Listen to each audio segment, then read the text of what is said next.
Hello and welcome to Mr Barton's autograph video number 50. Now this is actually going to be the final autograph video of 2011, but I promise we're going out with a bang. So when you're bored of playing with your presents on Christmas morning, why not crack open autograph and have a little mess around with some of the things I'm going to show you today. Because we are going to continue our look at the world of all things to do with volumes of revolution. We're going to look at making some common three-dimensional shapes. We're going to look at what happens when you spin things around the y-axis, and also what happens when you spin an area between a curve and a line around the x-axis. To do any of that though, first you're going to need to set up your page, and you're going to need to be able to go from this, which is a common 3D page, to this, which is a 3D page which has been modified to give a 2D representation. If you're not happy with that, please just have a look back at autograph video number 48, where I take you through step by step how to do that.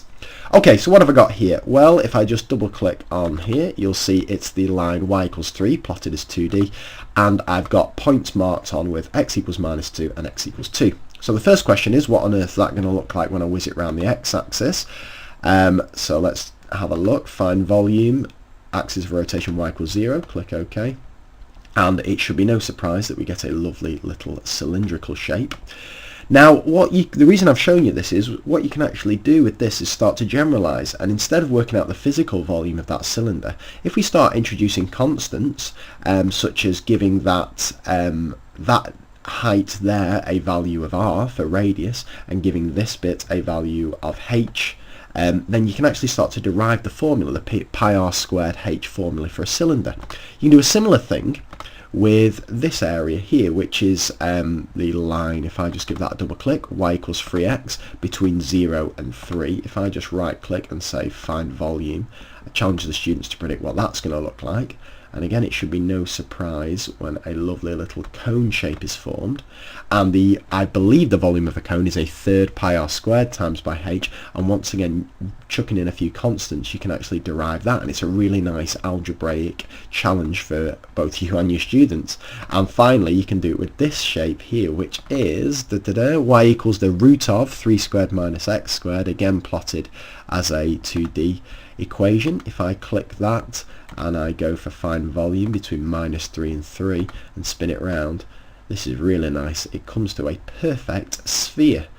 Now, a little plug here, I don't do it often, but I wrote a couple of textbooks for autograph activities for students, one for students and one for teachers.